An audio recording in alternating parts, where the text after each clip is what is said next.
आपण practice set 41 पाहणार आहोत। हा लास्ट म्हणजे शेवटचा प्रॅक्टिस सेट आहे इयत्ता 6वीचा। हा प्रॅक्टिस सेट संपला की इयत्ता 6वीचा सर्व सिलेबस संपला। ह्या प्रॅक्टिस सेटमध्ये आपल्याला काय केले, डायग्राम दिलात आणि त्या डायग्रामवरून आपल्याला काय करायचं आहे, ओळखायचं आहे की याला किती बाजू येतं, याला किती फेसेस आहेत आणि याला किती पॉईंट आहेत। ते पाहण्यासाठी आपल्याला या चॅप्टरमध्ये नेमकं काय आहे ते आधी बघावं लागेल। त्याच्यानंतर हा प्रॅक्टिस सेट आपल्याला एकदम सोपा जाईल सोडवायला। त्याच्यासाठी आपण आधी ह्या चॅप्टरमध्ये नेमकं काय ते पाहूया, म्हणजे शिकूया। तो आहे 18वा धडा आहे 3 डायमेन्शनल शेप्स।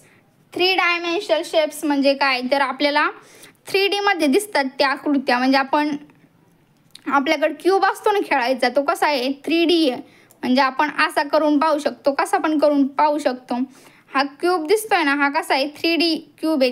त्यालाच काय म्हणलं जातं, 3 डायमेन्शनल शेप्स असं म्हणलं जातं। ते आपण पाहायचे। ह्याच्यामध्ये काय लिहिलं, you have learn to make a cuboid म्हणजे rectangular prism from its net. म्हणजे ही जी आकृती आहे ना, ती काय करा तुम्ही तुमच्या आलेख पेपरवर काढा। अशी आकृती काढायची बरं का। नंतर याला कट करून घ्यायचं आणि नंतर ह्या बाजू दिसतात ना, त्याला बरोबर असं मोडपायचं बरोबर। आणि मग ते काय करायचं, असं जोडून घ्यायचं एकदम। आणि जोडून घेतल्यानंतर असं क्यूबॉइड तयार होतो। अशा पद्धतीचा शेप तयार होतो आणि मग तो शेप काय होतो त्यालाच काय म्हणलं जातं, क्यूबॉइड म्हणलं जातं। हा आलेख पेपर असतो ना तुमच्याकडं, त्याच्यावरती सांगितलंय की तुम्ही आकृती म्हणजे तुम्हाला जर इंटरेस्ट असेल कसा क्यूबॉइड बनतो हे करून पाहण्यात, तर तुम्ही हे अशा पद्धतीने पण शेप काढला तरी क्यूबॉइड तयार होतो। अशा पद्धतीने शेप काढला तरी क्यूबॉइडच तयार होतो। आणि तिसऱ्या पद्धतीने अजून एका नवीन पद्धतीने पण अशा पद्धतीने जरी शेप काढला तुम्ही, म्हणजे आकार काढला, हे 4 बॉक्सेस तर मध्ये असे असलेच पाहिजेत, तरी मग काय होतो क्यूबॉइड तयार होतो। द क्यूबॉइड, आता आपल्याला काय सांगितलं, या क्यूबॉइड बद्दल आपल्याला काय करायचं आहे, माहिती पाहिजे। A cuboid has 12 इडेजेस। 12 इडेजेस म्हणजे किती, त्यांनी सांगितलं क्यूबॉइडला 12 काय तर इडेजेस आहेत, म्हणजे बाजू इथं। इडेजेस म्हणजे काय तर आतल्या बाजू पण बाहेरच्या आणि बाहेरच्या बाजू पण। आता हा क्यूबॉइड बरं का, म्हणजे हा एक शेप आहे ना, त्याला 12 इडेजेस आहेत। हा अशा पद्धतीचा आहे, म्हणजे हा असाच आहे पण ती आकृतीमध्ये असा आहे। आता 12 इडेजेस सांगितले तर ते कशा, ही एक बरं का, ही 2, ही 3, ही 4 इकडली, खालची एक 5, इकडली एक 6 आणि ह्याच्या आतमध्ये परत। आता हा जर तोडला ना, ह्याच्या आतमध्ये पण 6 बाजू असणार नाही। ही आतली एक, ही इकडली एक, दुसरी 7, ही इकडली 8, 9, 10 आणि इकडून खाली एक 11 आणि इकडून 12, इकडून 13। म्हणजे आता समजा ह्याला काय आहे, बाहेरनं 6 बाजू आहेत ना, तशाच आतनं पण त्या बाजू आहेत का नाही सेम टू सेम। मग बाहेरच्या 6 आणि आतल्या 6 दोन्ही मिळून किती झाल्या 12। मग तेच सगळ्यांची नावं त्यांनी इथं लिहिलेली, तर तीच नाव लिहिलेत। सेग एपी म्हणजे इथं, नंतर PS, नंतर SR असं करून आतल्या पण आणि बाहेरच्या पण बाजू लिहिलेल्या आहेत। त्याला 8 व्हर्टायसेस आहेत। व्हर्टायसेस म्हणजे काय तर पॉईंट। आता हा क्यूब दिसतोय ना तुम्हाला, ह्याला 1, 2, हे 3, 4 बरं का, 5, 6, 7, 8 म्हणजे 8 टोक येतं। ह्या टोकांना तर मी हे 4 बोटात पकडते बरं का, हे 4 बोटं आणि हे 4 बोटं, हे 4 बोटं बरोबर ह्याच्यावर ठेवलेत। म्हणजे हे इकडले 2 आणि इकडले 2 दिसले का, हे किती झाले, त्याला 8 पॉईंट आहेत ना। मग ह्याला काय म्हणलं जातं, ह्या पॉईंटलाच म्हणलं जातं व्हर्टायसेस। आता 6 फेसेस येतात। फेसेस म्हणजे काय, हा एक पूर्ण फेस, हा एक दुसरा फेस, तिसरा फेस, चौथा फेस, 5वा फेस आणि खालचा एक 6वा फेस। फेस म्हणजे काय, तोंड। आपलं फेस म्हणजे काय, आपण कसे दिसतो बाहेरून। मग हा एक पूर्ण फेस दिसतो कोणा बाहेर, हा एक दिसतो, हा एक दिसतो, हा एक दिसतो, हा एक दिसतो आणि हा एक दिसतो। यालाच काय म्हणलं तर फेस, म्हणजे याला 6 फेस आहेत क्यूबॉइडला। Cuboid is also known as a rectangular prism. क्यूबॉइडला काय म्हणलं जातं, रेक्टँग्युलर प्रिझम पण म्हणलं जातं। आता काय दिलं इथं, the cube, the dice has a shape of a cube. A cube has 12 edges, 8 vertices and 6 faces. डाइसनी खेळलायत का, डाइसनी काय खेळतात बरं माहिती का, डाइसनी काय खेळतात आठवा बरं, डाइसनी सापशिडी खेळतात। डाइसनी आपण जेव्हा सापशिडी खेळतो ना, तो पण काय असतो अशाच पद्धतीचा तो असतो ना क्यूब. असं असं करायचं, असं असं करायचं, असं टाकायचा. मग त्याच्यावर अंक लिहिलेले असतात आणि ते जे अंक पडते तर आपण म्हणतो हा मला एवढे पडले. आणि तो पण सेम टू सेम असंच असतो का नाही, ह्या क्यूबसारखाच असतो की नाही. मग जसं आपण ह्याला सांगितलं, ह्याला आपल्याला क्यूबॉइडला आपण काय सांगितलं, 12 इडेजेस येतं म्हणजे आतून 6 आणि बाहेरून 6. तसंच 8 व्हर्टायसेस म्हणजे 8 पॉईंट येतं आणि अजून किती 6 फेसेस आहेत म्हणजे 6 त्याचे तोंड येतं दिसण्याची. तसंच सेम टू सेम क्यूबला असतं, तो सापशिडीतला क्यूब असतो का नाही त्याला पण तसंच असतं. आता triangular prism, the top and the bottom faces are triangular in a shape. The vertical faces are rectangular in shape. This triangular prism म्हणजे काय तर एक प्रिझम म्हणजे काहीतरी एक आकृतीच बाबा. प्रिझम म्हणजे आकृतीलाच प्रिझम म्हणलं जातं. आता त्यांनी असा प्रिझम तयार करायचं म्हणलं तर तुम्हाला असं पद्धतीने कागद कापून घ्यावं लागते आणि मग ते असे गुंडाळून काय करायचे, चिकटवायचे. मग अशा पद्धतीचं काय होतं, प्रिझम तयार होतो. तर ह्याला काय सांगितलं, 6 इडेजेस येतं म्हणजे त्याला 6 बाजू येतं. मग कोणत्या 9 बाजू येतं. मग 9 बाजू कसं काय, तर ही एक बाहेरची, इकडली एक 2 झाले का 3, मधली एक 4, ही 5, ही 6 आणि 7, 8, 9 म्हणजे 9 बाजू कळलं कशा येतं. ही एक धरायची बरं का, म्हणजे ह्या लाईन आहेत ना त्या लाईनलाच आपण इडेजेस म्हणतोय. म्हणजे बाजू 1, ही 2, ही 3, ही 4, ही 5, ही 6, ही एक 7, ही 8 आणि ही 9 झाल्या. 9 बाजू कोणत्या ते कळलं ना. आणि 6 व्हर्टायसेस म्हणजे काय, तर त्याला 6 टोक येतं. 1, 2, 3, 4, 5, 6 आणि मधला एक 6 आणि 5 फेसेस आहेत म्हणजे हा इकडला 1, खालचा 2, 3, 4 आणि 5. कळलं कसं आहे ट्रायंग्युलर प्रिझमला. ते आपल्याला आहे ना हे लक्षात ठेवता आलं तर ठीक आहे, जर नसेल तर तुम्हाला पेपरमध्ये आकृती दिली ना तुम्हाला सांगता आलं पाहिजे ह्याला किती इडेजेस आहेत, त्याला किती फेस आहेत आणि किती त्यांना व्हर्टायसेस आहेत. व्हर्टायसेस म्हणजे काय, तर हे असे टोक. इडेजेस म्हणजे काय, तर आतली बाजू धरायची आणि बाहेरची बाजू धरायची. फेस म्हणजे काय, तर बाहेरून जे दिसतं ना फक्त त्यालाच फेस म्हणलं जातं. Cylinder a cylinder has a no vertex म्हणजे सिलेंडरला काहीच व्हर्टेक्स नाही म्हणजे त्याला काय कोणतंच टोक नाही आहे. It has a 2 float circular faces त्याला 2 काय येतं सर्क्युलर फेसेस म्हणजे हे डब्यासारखं असतं. डब्याला वरचं एक टोपण असतं आणि खालचं एक बुडं असतं. म्हणजे ह्याला पण काय सिलेंडरला पण वरचं एक गोल आणि खालचं एक 2 म्हणजे 2 सर्क्युलर फेस येतं. एक पूर्ण डब्याला कसं एक पूर्ण गोल असतं का नाही मधलं ते एक कर्व फेस आहे.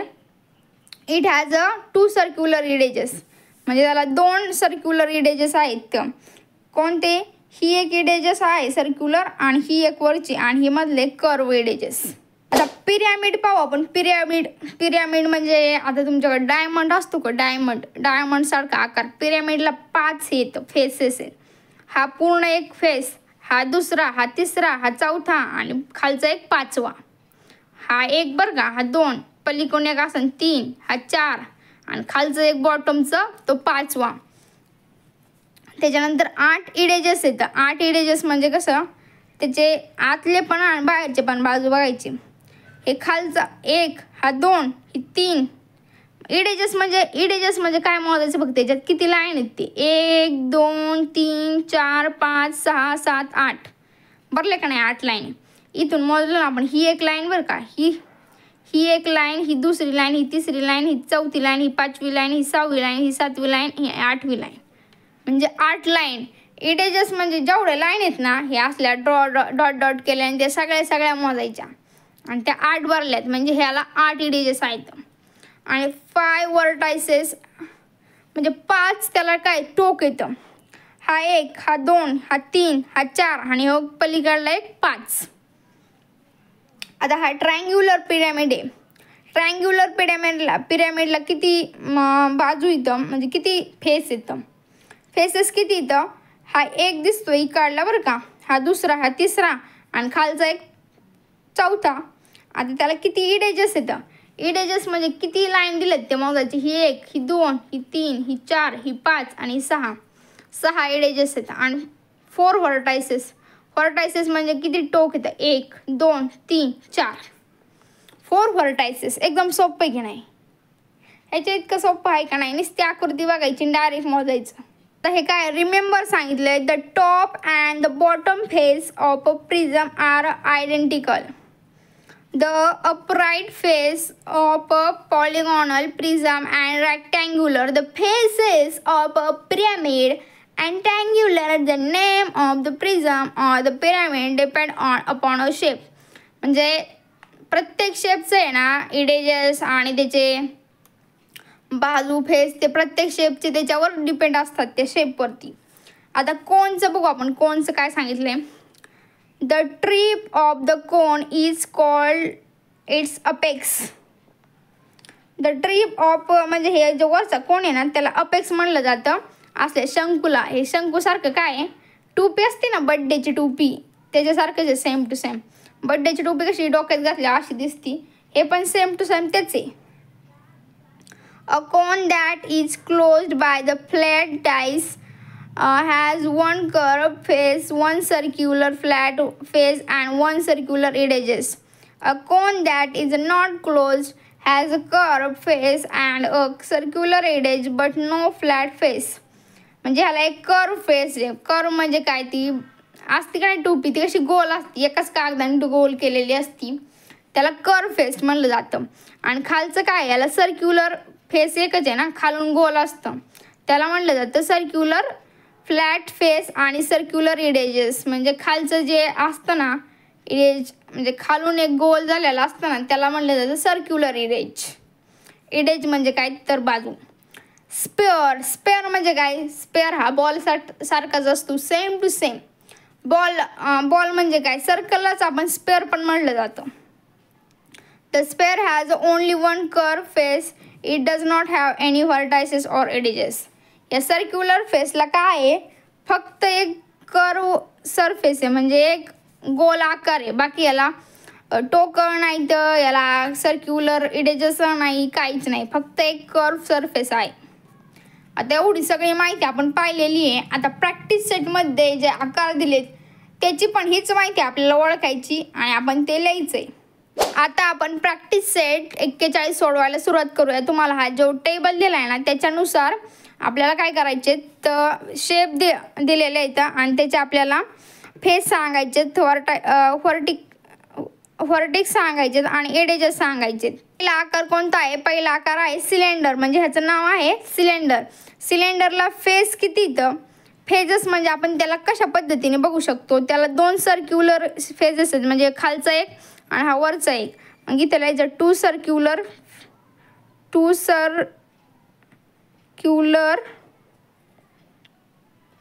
फ्लॅट. 2 सर्क्युलर फ्लॅट म्हणजे काय, 2 त्याला सर्क्युलर आकार आहेत आणि 1 काय आहे कर्व्ड. 1 कर्व्ड, एक कर्व सरफेस आहे, म्हणजे एक नाही का हे मधलं असं नाही का पूर्ण गोल आहे, त्याला कर्व म्हटलं जातं. आणि त्याला व्हर्टायसेस किती येतं, व्हर्टायसेस म्हणजे याला टोक किती येतं या सिलेंडरला, ते याला एक पण टोक नाही आहे, 0 आहे. आणि याला इडेजेस किती येतं, ही एक इडेजेस आहे आणि ही एक इडेजेस आहे, म्हणजे त्याला 2 सर्क्युलर इडेजेस आहेत. 2 सर्क्युलर म्हणजे याला 2 सर्क्युलर इडेजेस आहेत. आता हा कोणता आहे, हा कोण आहे, कोण म्हणजे बड्डेची टोपी, तसला हा कोण आहे. मग आता बड्डेच्या टोपीला किती फेसेस आहेत, तर बड्डेच्या टोपीला खालून तर मोकळीच असते ना, हे वरचाच एक आहे. 1 circular flat, 1 CIR circular flat आणि खालचा एक काय, खालचा एक कर्व आहे ना, 1 कर्व. खालचा सर्क्युलर आहे आणि वरचा आहे ना तो कर्वड आहे एक.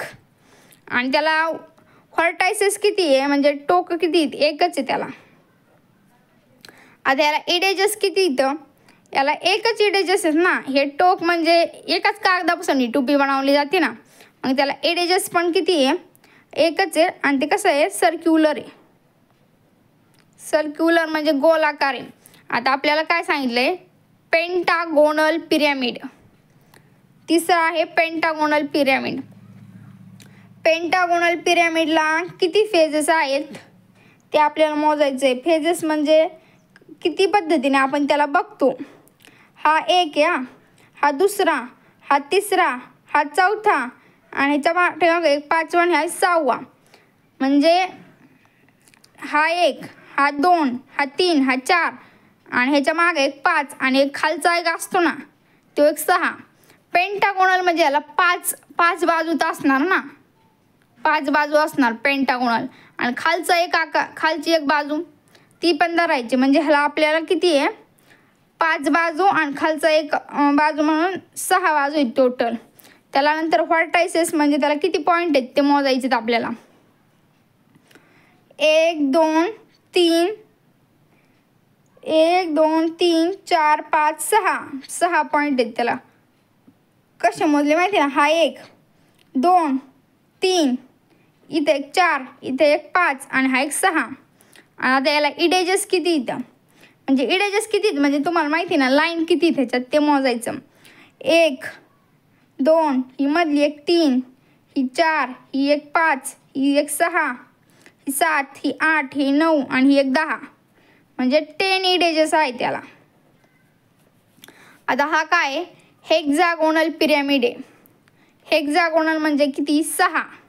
मग आता याला फेजेस किती इथं म्हणजे किती ठिकाणी आपण याला पाहू शकतो ते. आता याला हेक्सागोनल आहे म्हणलं याला 5 काय असणार बाजू असणार ना.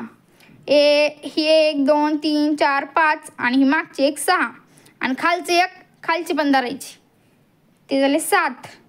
ज्याला 7 हे असणार फेजेस. व्हर्टायसेस म्हणजे याला टोक किती इथं ते आपल्याला मोजायचे. दादा हा 1 2 3 हा एक 4 हा एक 5 6 आणि एक 7 म्हणजे ह्याला व्हर्टायसेस म्हणजे याला टोक पण किती येतं 7 येतं. आता ह्याला काय बघायचं आपल्याला इडेजेस किती येतं म्हणजे ह्याच्यात किती लाईन आहेत तर ते मोजायचं आपल्याला.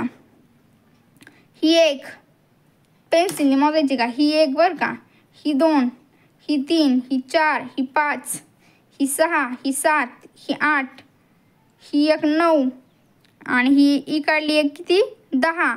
परत इथून एक टोक चालू झालं ही 11 आणि ही एक 12 म्हणजे कसं ही 1 2 3 ही एक पूर्ण 4 ही 5 ही 6 ही 7 ही एक 8 ही एक 9 ही एक 10 आणि ही एक 11 आणि एक 12 इडेजेस आहेत त्याला. म्हणजे परत ही मधली एक 12 परत सांगते ही 1 ही दुसरी ही तिसरी ही चौथी ही 5वी ही 6वी ही 7वी ही 8वी ही 9वी ही 10वी ही 11वी ही मधली एक 12वी. म्हणजे ह्याला किती इडेजेस आहेत तर 12 इडेजेस आहेत. आता हा कोणता आहे हेक्सागोनल प्रिझम आहे. हेक्सागोनल म्हणजे आता हा इकडे एक आपल्याला हे आकार दिसतोय, ह्या इकडे एक आकार दिसतोय, हा एक दिसतोय. म्हणजे ह्याच्या सेम टू सेम हे आकार मागं पण येतं याला. मग ह्याला फेसेस किती तर ते मोजायचे आपल्याला. म्हणजे हा 1 हा 2 ही 3 हा 4 5 6 आणि एक 6 हे खालचा एक 7 आणि हे वरचं एक 8. कळलं का म्हणजे फेजेस किती मग आपण किती ठिकाणी याला बघू शकतो. हा 1 बरं का, हा दुसरा हा तिसरा ह्याच्या पाठी मग एक चौथा आहे, हे 5वा आणि 6वा आणि पूर्ण वरचं एक 7वा आणि असा सेम टू सेम एक खाली असेल हा 8वा. म्हणजे ह्याला 8 फेसेस आहेत. आता व्हर्टायसेस म्हणजे याला किती टोक येतं ते मोजायचे आपल्याला. हा 1 हा 2 3 4 5 6 7 8 इकडनं येतं आणि ह्याच्या मागं पण हे सेम टू सेम आकार आहेत ना 9 10 11 12 म्हणजे 12 त्याला काय असणार आहे तर व्हर्टायसेस.